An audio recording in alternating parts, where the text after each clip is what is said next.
Moscow, Idaho.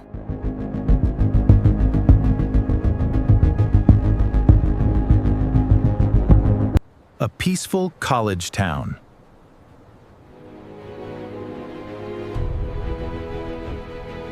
A place where small roads, student houses, and life around the University of Idaho usually felt completely normal.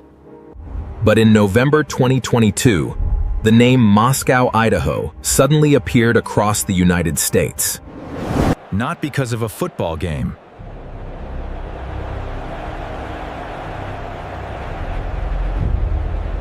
Not because of a school event.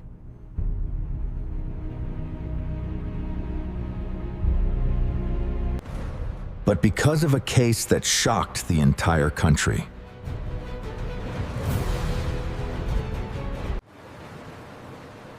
In an off-campus rental house on King Road, 6 students were living together.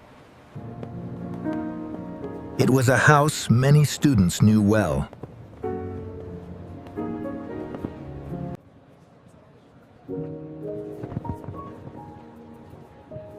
Friends often came by. Gatherings happened there.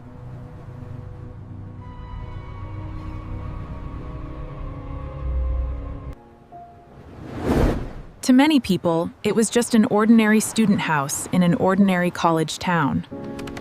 But in the early morning hours of November 13, 2022, that house became the center of one of the most haunting cases in modern America. 4 University of Idaho students were killed.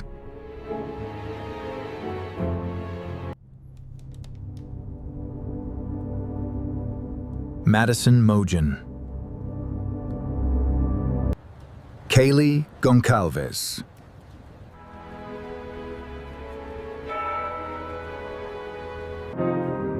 in loving memory of Oksana Kernodle.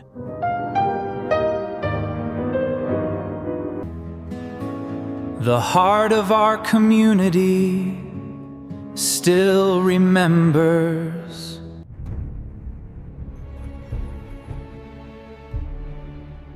They were all so young. They had friends, families, futures, and plans they never got to finish.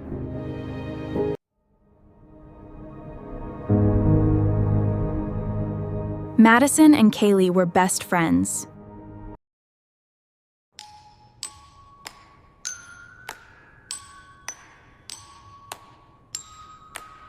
Ethan was Xana's boyfriend, and also a student in the area.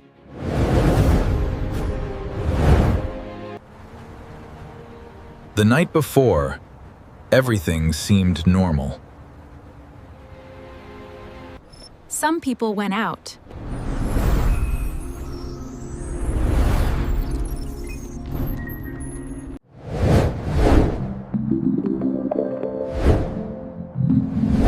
Some people came home. Student life continued like any other weekend. None of them knew that only a few hours later, the house on King Road would become an active crime scene. What made the case even more terrifying was that, at first, nobody knew what had happened. There was no public suspect right away.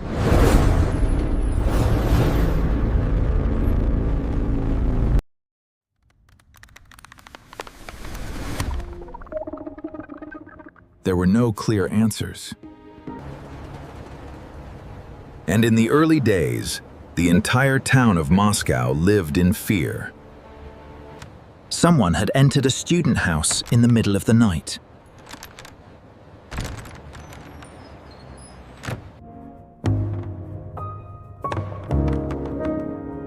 Four people never woke up again. 2 surviving roommates were still inside that same house. And the biggest question began spreading across America.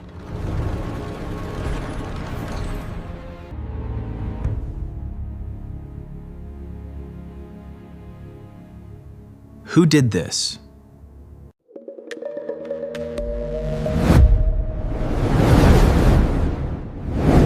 and why? The morning of November 13, 2022.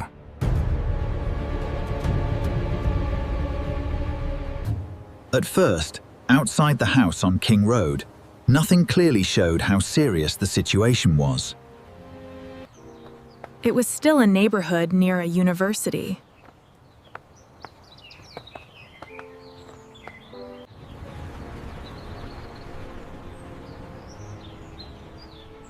The roads were familiar. It still looked like a normal weekend morning in Moscow. But inside the house, everything had changed forever. Everything changed.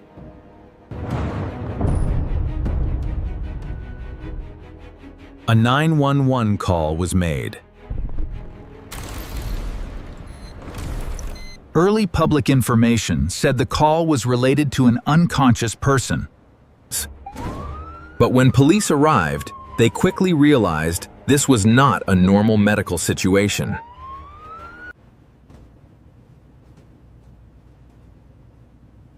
This was a homicide investigation. 4 students had been killed inside the house. Immediately, the area was sealed off. Immediately, the area was sealed off.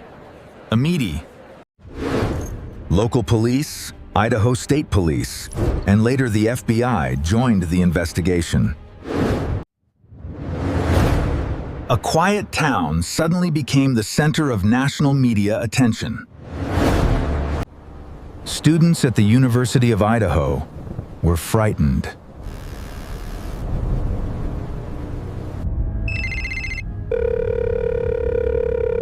Parents were afraid.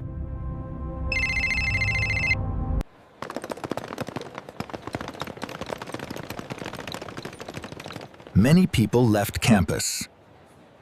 Questions spread everywhere. Was the person responsible still nearby? Did the person responsible know the victims?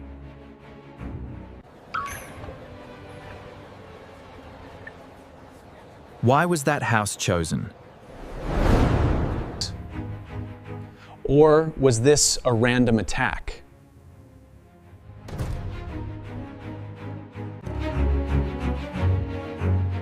In the early days, police were careful about what they released to the public. They did not want to damage the investigation.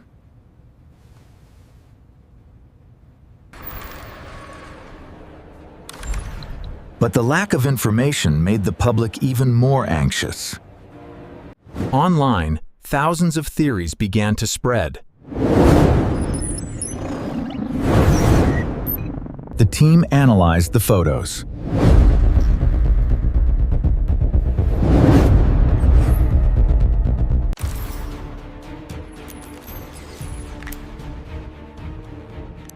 They analyzed videos. They analyzed the victim's friends.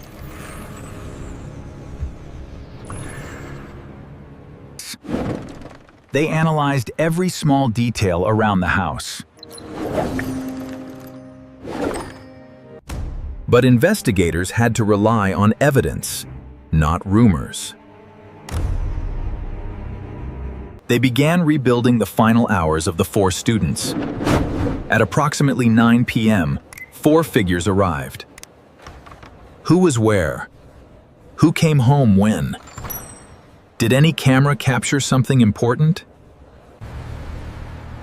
Piece by piece, investigators collected small clues.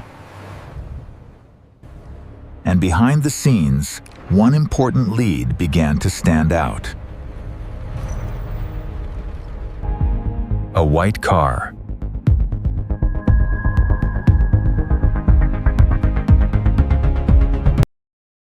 A white Hyundai Elantra.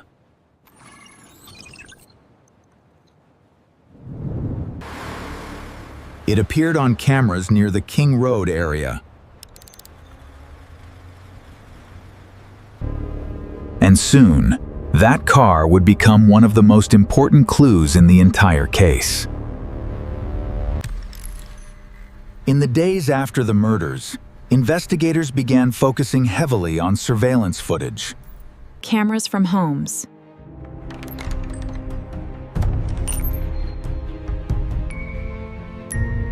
Cameras from businesses.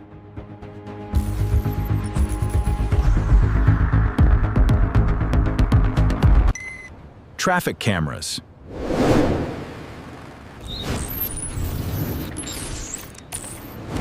Cameras around Moscow, Idaho, and Pullman, Washington.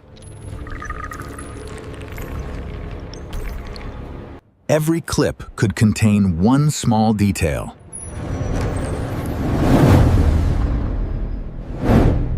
A car passing by.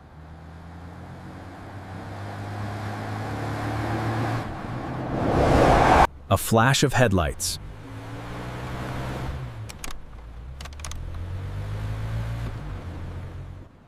At a specific point in time.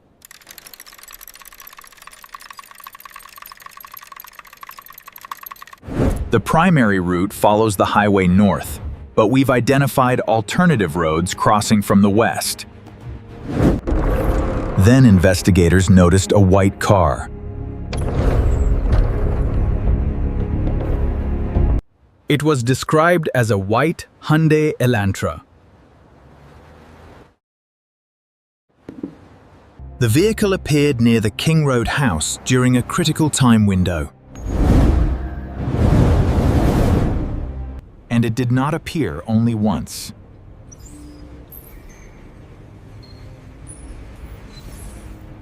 According to public investigation documents, the car appeared to move around the area more than once before the murders occurred.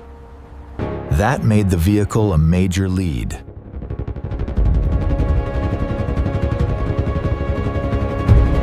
Information wanted.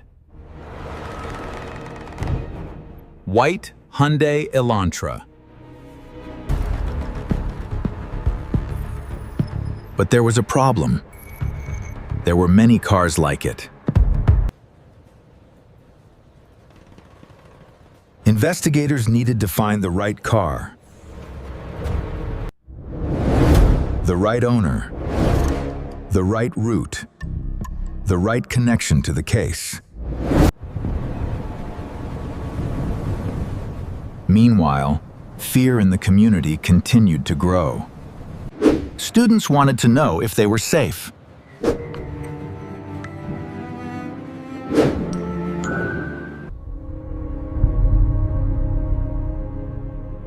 The victims' families wanted answers. The public wanted to know why no one had been arrested yet. But an investigation like this could not be rushed.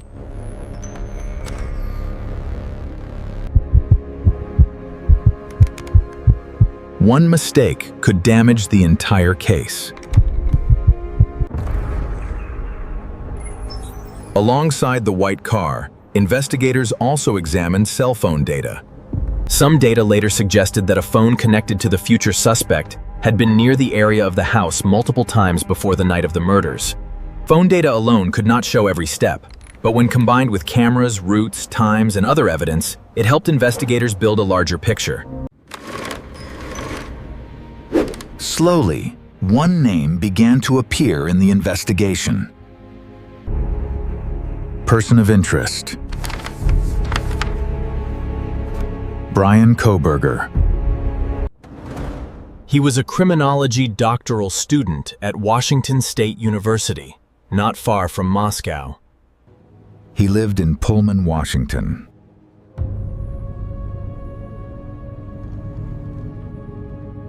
And a white Hyundai Elantra was linked to him.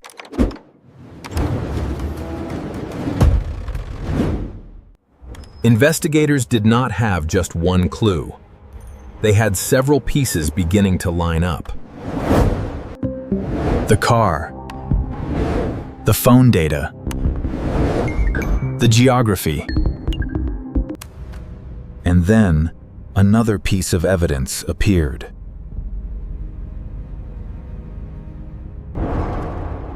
A small piece of evidence, but an extremely important one. Forensic DNA evidence became one of the most important clues in the case. One of the most important pieces of evidence in the Idaho Student Murders case was a knife sheath found inside the house on King Road. According to public documents, forensic evidence was later linked to the individual under investigation. This became a major turning point in the investigation. Before that, investigators had cameras.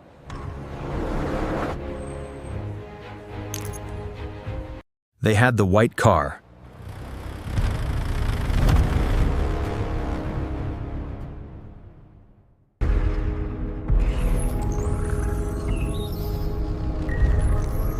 They had cell phone data. But DNA made the case much stronger. Still, investigators had to build the full picture.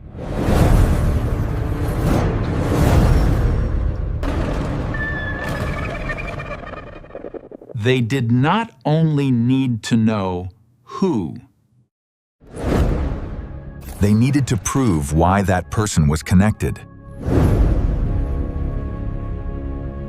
They needed to show where the car went.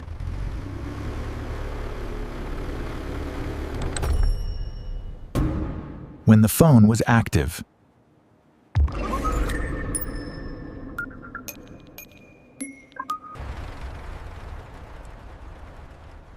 What the cameras captured. And how physical evidence connected the suspect to the scene. According to summaries of the investigation, phone data suggested that a phone connected to Koberger moved from the Pullman area toward Moscow on the night of the murders. There was a period when the phone did not provide clear location data. Later, more data was examined to help rebuild the possible route. Surveillance cameras also captured a white Hyundai Elantra moving in the area.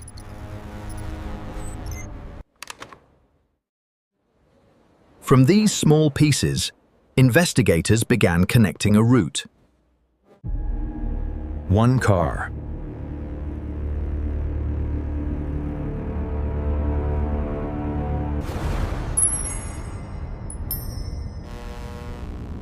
One phone. One house.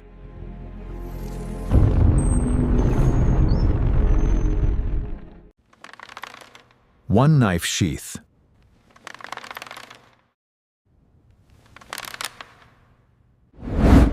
And one suspect.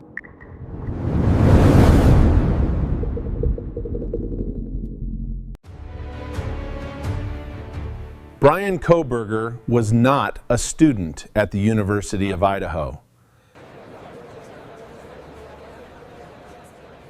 He was studying at Washington State University. That made many people ask even more questions.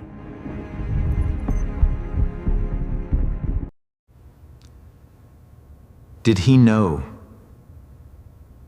Did he know the victims? Why would he choose that house?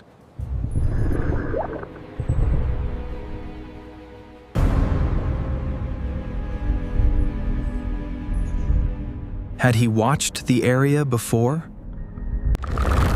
Or was there another motive that had not been made public?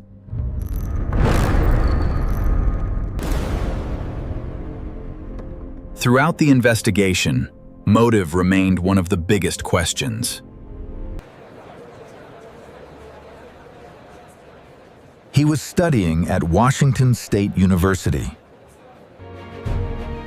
The case was not only about who did it, it was also about why. That is what made the case so haunting to the public. Because when there is no clear motive, everything becomes harder to understand. A student house, 4 young victims, a suspect from another city, a white car in the night, a knife sheath left behind. All of it slowly created a path toward an arrest. But the arrest would not happen in Idaho. It would happen thousands of miles away, in Pennsylvania. On December 30, 2022, nearly 7 weeks after the incident, the suspect was taken into custody in Pennsylvania. This was the moment the entire country had been waiting for. After weeks without a public suspect, police finally had someone in custody. Kohberger was later returned to Idaho to face charges. He was charged with 4 counts of first-degree murder. Madison Mogen, Kaylee Goncalves, Zana Kernodle, and Ethan Chapin. He was also charged with burglary.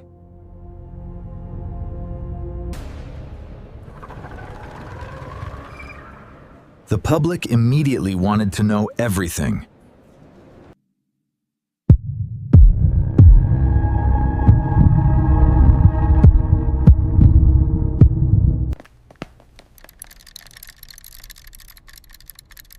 What had he done before the arrest?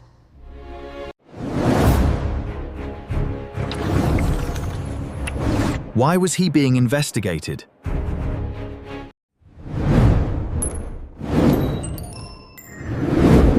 What evidence did investigators have?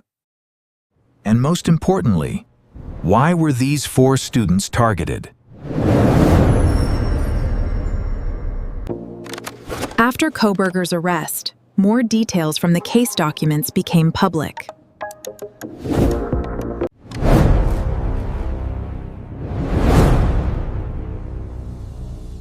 The knife sheath.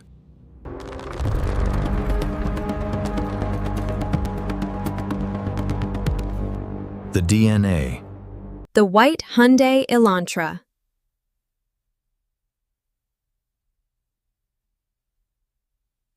The cell phone data.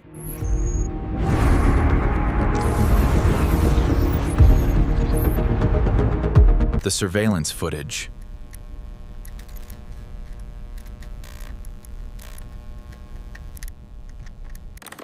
All of these became key points in the story of the investigation.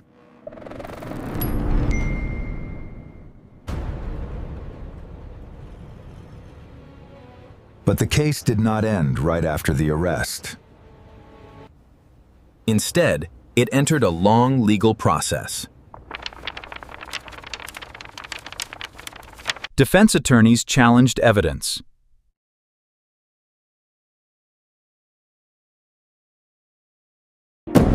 Hearings took place.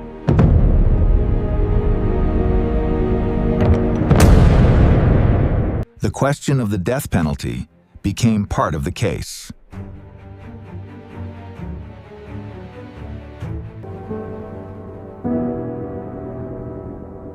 The victims' families waited for justice. The community continued watching every development. And now, the updates have arrived. During that time, the house on King Road became a painful symbol of the case. Many believed it should be removed so the community could begin to heal. But for the victims' families, every decision connected to the scene carried deep meaning.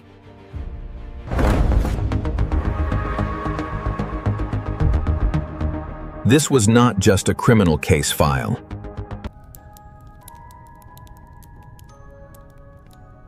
It was the pain of 4 families. It was the memory of a university.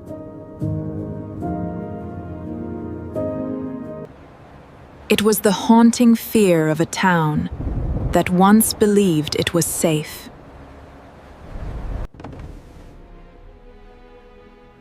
For a long time, many expected a major trial. Many people believed the trial would reveal more details.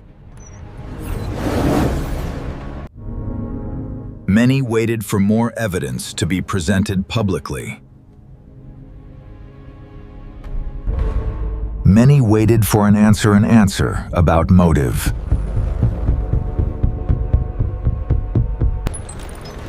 But then, an unexpected development changed everything.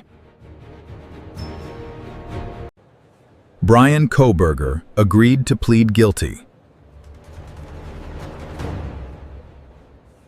And that changed how the case would end.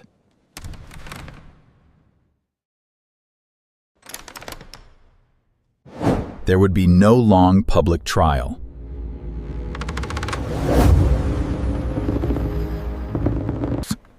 There would be no full courtroom presentation of every detail the public had expected to hear. The case was moving toward a legal ending.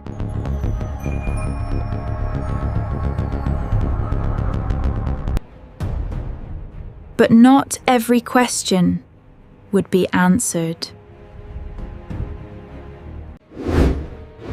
He pleaded guilty in the killings of 4 University of Idaho students.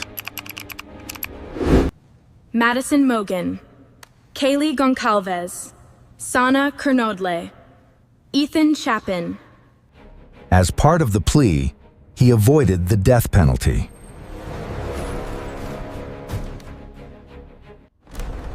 He was then sentenced to 4 consecutive life sentences without the possibility of parole. One life sentence for each victim. He also received an additional civil sentence for burglary.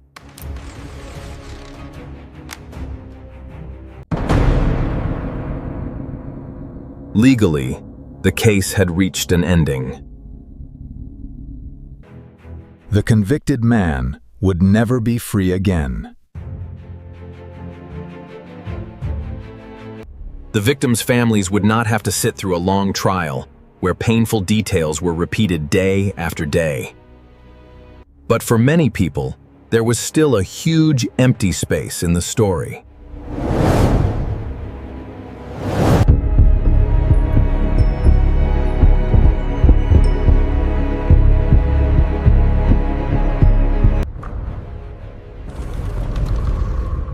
Why did the perpetrator commit such an act? Why the house on King Road?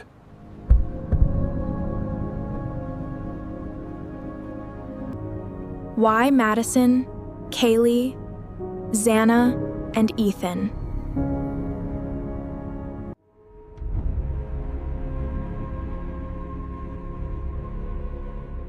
Did he know them?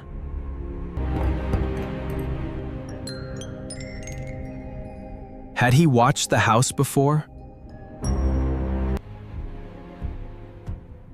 Or was there another reason the public never got to hear? Kohberger did not give a full public explanation for the motive.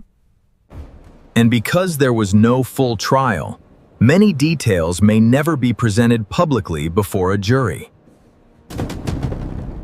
That is why the Idaho student murders still haunt so many people. Because legal justice was carried out.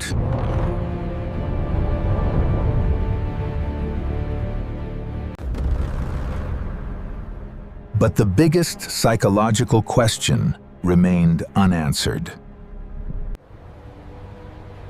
A peaceful town lost its sense of safety.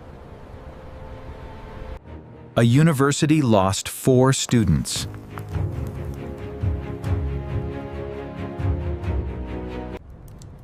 Four families lost children, friends, and loved ones.